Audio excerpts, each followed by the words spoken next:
my name is Kathy. I'll be introducing you to two swings and how to set up. So beginning, you want to check the carabiner if there's no cracks, everything's intact, and make sure the rope is intact as well, and everything's spaced up as well. Now I want to introduce you to the adjuster that will be holding the swing. So with this, there is a little switch to go up and down. You want to make sure you go press it down and vertically switch the handle so it can go up and down without any hiccups. Now, you want it at eye level to adjust when you're putting your swing, that's so. And we're gonna be introducing the moon swing. So when you're getting your equipment, you're gonna do proper body mechanics.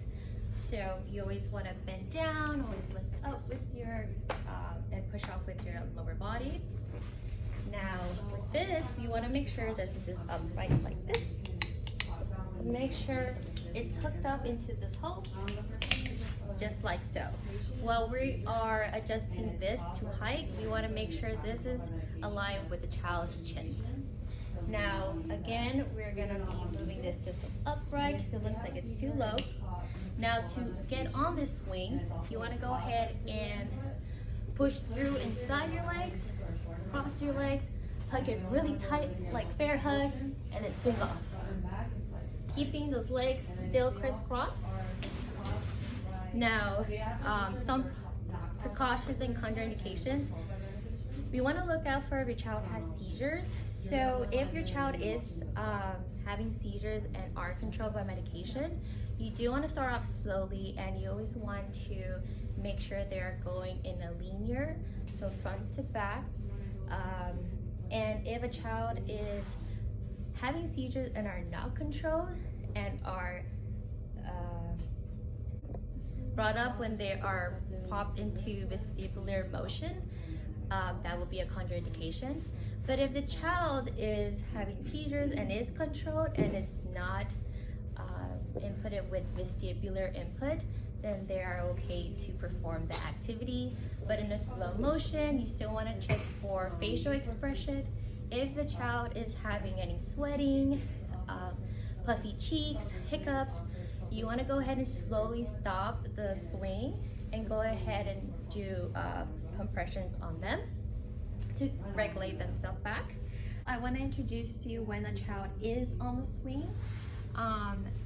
Since they are moving front to back, one occupation I want to tie back into is introducing I Spy, so they can name objects or name colors. They could go ahead and also be given any equipment and bring it back. Now, since we are done with the moon swing, we're going to be introducing now to the platform swing.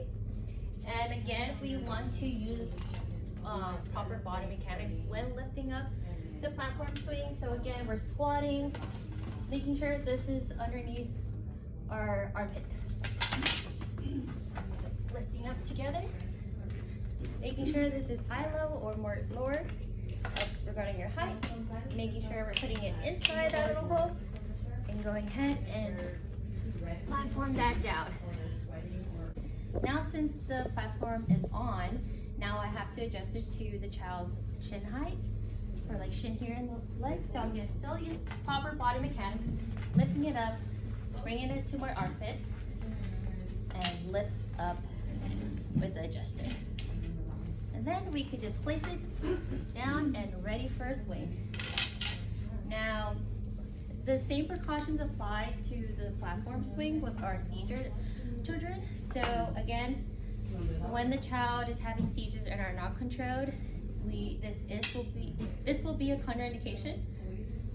And with a child who is taking medications, again, we want to take it slowly and they're not inputted with vestibular input. They're okay. And if a child is taking medication and is not inputted with vestibular, they're able to continue the performance of the swing. Now, during this time, a child could go on their belly, making sure first they're on their knees, go on down on their elbows, and then down on their belly, making sure that swing doesn't rock. And then they could go ahead and rock back and forth, push off with their legs. Usually this could work on trunk and neck movement for a child. Usually the age is for children 6 months and up. Other, making sure they're safe. And some occupations that could be applied here is actually reaching for equipment, bringing it back here, or the child could actually be seated on the swing, so. And the child can be catching things with their chest, and if that's so. Now we're going to be focusing on the wedge. Now the wedge could actually go onto the swing because we're going to promote tummy time, but we're going to be performing it here on the platform as well. You can place it here. Now when you're doing the wedge, you want to make sure that the child is either placed forward or forward up more or down, depending on the goal you want for the child. So we want to promote trunk control, neck support, and overall mobility and strength and on their upper strength in the arms. You could also do bilateral coordinations for them to do like puzzles, for them to do reaching, and then again you could adjust it to what you are wanting to do, so going up and down. Now this is the scooter board. Now for their safety precautions, you always want it to be facing up, because if it's facing down, the child could slip and fall, and we do not want that. Now when they're facing up, this scooter board is also gonna be for proprioception and vestibular, but also for motor control. So when we are finally going to have the child play, you're gonna do a 3-point contact. So lunging basically to having one of your foot in the front to blocking the front wheel, the knee to blocking the back, and the child to go ahead and lay, but you're also holding the child on their back so they won't slip, but the scooter board is still intact here. It doesn't go anywhere. Now here, when they go down, they're gonna go on their bellies, still promoting that tummy time. And when they are performing this activity, you always want to instruct that their hands are always out like Superman, never near the wheel, so that it doesn't get intact or they don't hurt themselves. It's good with bilateral coordination, motor control, neck against support, and support with tummy time. Now they can also do a puzzle. They could hold scavenger hunts and add so. And always place the scooter board upside down. Now we're done talking about the scooter board. We're going to be introducing now to the weighted toy. Now for the weighted toy, we usually give this child to self-regulate. So basically we want them to kind of get back to concentration. Something to help them just ground themselves, right? Now when we're looking at weighted toys, we don't want no more than 10 to 50% of their body weight, so you want to be really careful of that. We don't want the toy to be big or too heavy for the child when they're given. And you have different types of weighted toys. So you have this type of toy, you have a blanket, you have a vest, and you have all sorts of different material for weighted toys to self-regulate your child back.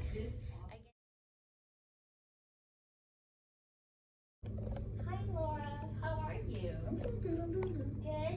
Okay, we're gonna play a game today. Okay, we're gonna go on a platform and pretend we are Superman and not touching lava. Okay? But watch me first, okay? Okay. You see these spikes? Yeah. I want you to go ahead and step on them. Step. Okay. After, step here. Okay. Watch me. Okay. Superman, back, straight, like a stick. And walk, step,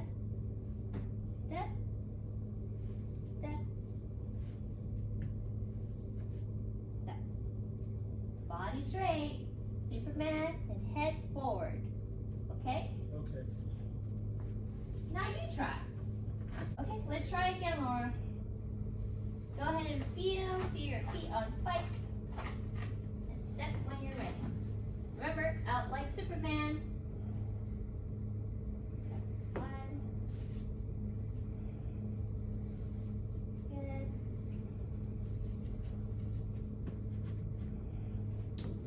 Great. Stay right there. Up, arms like Superman. I want you to go ahead and tell me what color is that? Green. Green. Great.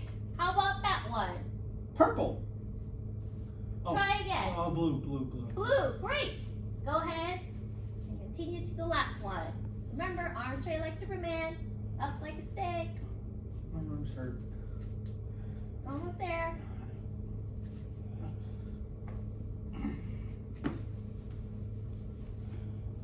Good.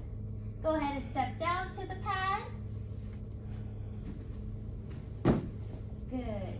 Laura, I really like how you use your arms to help you stay upright and you didn't fall. Good job. Oh. So Laura will be on the dyno disc. So they have spikes because she has low sensory input. So we want to really target that. And we're targeting this balance beam here to target her moderate clumsiness. It is on the second level, and we have the foam mat so that way if she falls, she can go to that side because I'm contact guard here. We made sure that she's doing the Superman pose to making sure she has body mechanics. Now there is equipment outside in each area for her to use external cues if she misses that.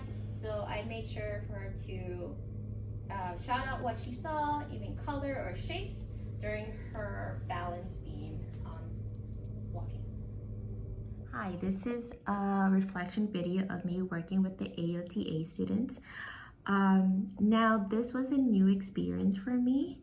I never worked with an AOTA on one-on-one or overall, and also me taking the leadership role as an occupational therapist for the first time.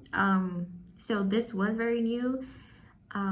Even if it was new, it also didn't feel uncomfortable. It felt very comfortable. I did feel in the correct environment. I was given a positive environment to work with. And then the teamwork with each other, the active listening, the feedback, the communication, and the leadership role was emerging within overall the whole day. I think I just saw myself taking that role also very seriously as well when working with my group. I was also knowing myself a little bit more of like being more good at active listening and also giving that feedback and having everyone speak before I give my own voice, because it's not just like me, it's also everyone else's input before deciding on something to work on the patient and to see if they're on the right track. When I had something already in mind, no, I don't think there was any challenges during the time working with the AOTA students. I think it was a lot more strengthening within myself, like personally, and them as well, to know what we could do, and then to let them know like, oh, remember to focus on this area, or like, wait, that is a great area to focus on, but what do we want to focus on first before going into that? Overall, I had a great experience, and I definitely would want to work with the AOTA students again. And